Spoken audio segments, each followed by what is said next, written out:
l'affaire CNAPS, les groupements patronaux et syndicaux montent au créneau. Les groupements patronaux et syndicaux montent au créneau. Ils demandent en effet à l'État malgache l'abrogation de la nomination du directeur général de la Caisse nationale de prévoyance sociale CNAPS, ainsi que la dissolution du conseil d'administration de cet organisme. Dans une lettre qu'ils ont adressée au ministre de la fonction publique et au ministre des Finances, ces entrepreneurs insistent sur la nomination d'un collège de 3 administrateurs provisoires pour assurer la continuité des activités de l'organisme dans la sérénité et de sécuriser son patrimoine dans le respect des textes en vigueur. Pour eux, il s'agit d'une situation urgente nécessitant une intervention dans l'immédiat. Ainsi, la procédure devrait être bouclée dès cette semaine, précise-t-il. Paiement des bourses d'études, distribution des cartes Hypokitch. La procédure de paiement des bourses d'études est entamée dans les universités de Madagascar. À Tuléar, le processus d'activation des cartes multifonctions Hypokitch est en cours depuis lundi, indiquent les services de communication de la Posta Malagas. 9000 cartes seront ainsi activées, poursuivent-ils.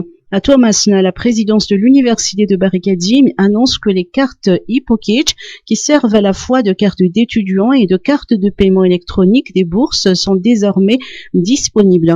Leur distribution sera d'ailleurs entamée cette semaine. À Fianarantso, le paiement a commencé.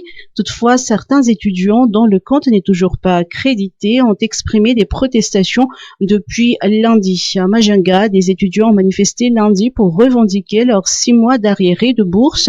Les responsables de l'université ont promis de distribuer d'ici peu leurs cartes Hypokitch.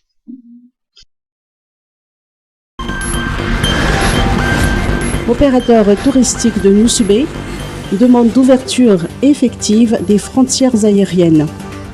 Vu les malcontents des opérateurs, qu'ils peuvent plus, après 3 ans déjà de fermeture, c'est la 3e saison qu'on risque de sauter, ils peuvent plus attendre des réponses. Et c'est vrai qu'ils ont dit qu'il y avait une réouverture, mais c'est pas une réouverture quand on donne l'autorisation seulement à une compagnie aérienne et pas aux autres. Et ce n'est pas une réouverture quand on oblige les passagers, encore une fois, à se soumettre à des tests et à des confinements. Et on n'est pas une réouverture quand on insiste toujours sur les mêmes points, parce que la réouverture, ça veut dire redonner à Nosubé tous les vols qu'on avait jusqu'à 2019. Quand Nosubé, elle avait atteint plus que 100 000 touristes. Maintenant, on est à 0. Et les opérateurs sont vraiment désespérés. C'est une crise économique qui touche pas seulement les opérateurs Vasa, c'est une crise économique qui touche tout le monde, toute la population. On a fait ce qu'on nous a demandé, on a tout fait. On s'est vacciné, on a suivi les protocoles sanitaires, et on a suivi les règles, on est tous d'accord, on est tous signataires des protocoles et des mesures à prendre. Donc maintenant on est prêt et on attend seulement que ça. On attend de réouvrir.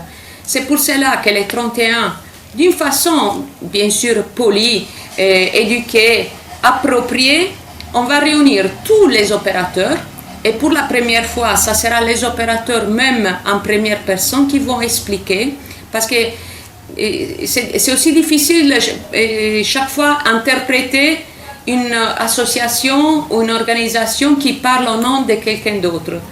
Dans cette réunion qu'on va faire les 31, d'une façon absolument civile, bien sûr, ça sera la voix des opérateurs en première ligne. Ce seront les opérateurs qui vont expliquer tout ce que nous, on est en train de faire depuis des mois, mais c'est très probable que le message n'est pas bien passé.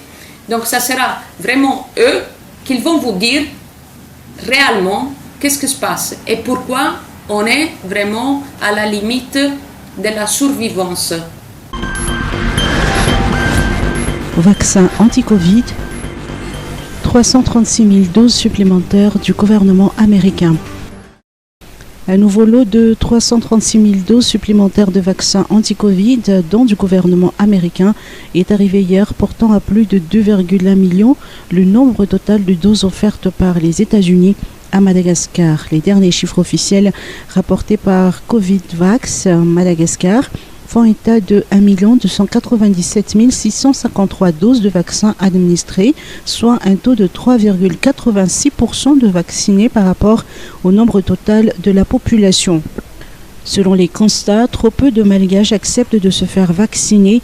Face à cette situation, le ministère de la Santé publique renforce la campagne de vaccination et rappelle l'enjeu principal des vaccins qui est d'éviter une forme grave de la maladie. MEH et Banque mondiale, 208 millions de dollars pour l'alimentation en eau. Pour améliorer l'accès à l'eau potable à Madagascar, la Banque mondiale a octroyé une nouvelle enveloppe de 220 millions de dollars au secteur eau à Madagascar. 2 grands projets seront ainsi financés dans l'amélioration de l'approvisionnement en eau en Tananagi, Vantiran, Anatirabe et Fianarantsu et la réalisation du projet Grand Sud qui consiste à installer un pipeline de transfert d'eau potable de Mandjare à Amputak. Le ministre de l'eau, de l'assainissement et de l'hygiène s'est entretenu avec le country manager de la Banque mondiale aujourd'hui pour discuter de la mise en œuvre de ces projets. Les précisions de la représentante de la Banque mondiale. On dit que l'eau est la vie. Et je pense que pour nous, au niveau de la Banque mondiale, ça faisait quand même presque 15 ans qu'on n'était pas dans le secteur.